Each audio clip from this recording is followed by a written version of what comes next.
প্রিয় বন্ধুরা, বিজ্ঞানীরা প্রমাণ করেছেন হজরত মুসা আলাইহিসসালাম সাগরকে দুই ভাগে বিভক্ত করেছিলেন এবং সেই সাগরের মধ্যে বিজ্ঞানীরা এমন সব জিনিস খুঁজে পেয়েছেন তাতে তারা বিস্ময়ে হতবাক হয়ে গেছে। বিজ্ঞানীরা সমুদ্রের তলদেশে কি খুঁজে পেয়েছেন আর ফেরাউন লোহিত সাগরে ডুবে যাওয়ার সময় কি বলেছিল। আজকের ভিডিওটি খুবই তথ্যবহুল হতে চলেছে, তাই ভিডিওটি শেষ পর্যন্ত দেখতে থাকুন।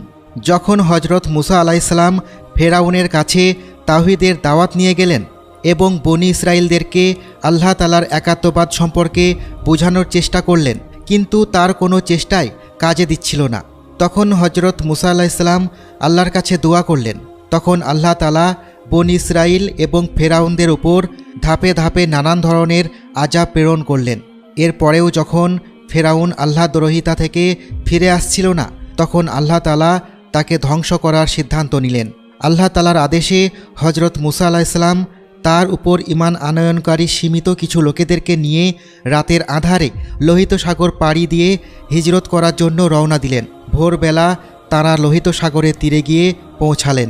ফেরাউনের কাছে যখন এই খবর পৌঁছালো, তখন ফেরাউন তার বিশাল সৈন্যদল নিয়ে হজরত মুসা আলাইহিসসালাম এবং তাঁর সঙ্গীদেরকে ধাওয়া করলেন।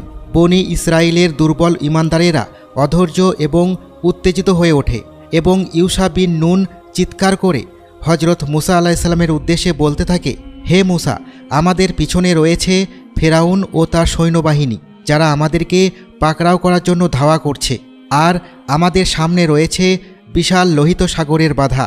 আমরা তো ধরা পড়ে যাব। আজকে আমাদের মৃত্যু কেউ ঠেকাতে পারবে না।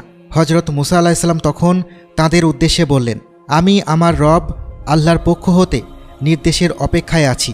হজরত মুসা আলাইহিসসালামের এই কথায় তাদের অনেকের মনে আশার সঞ্চার হলো, কিন্তু মানুষেরা ফলাফলের জন্য বরাবরই প্রচণ্ড অধৈর্য হয়ে থাকে। তাদের মধ্যে বেশিরভাগ মনে মনে ভাবতে থাকে,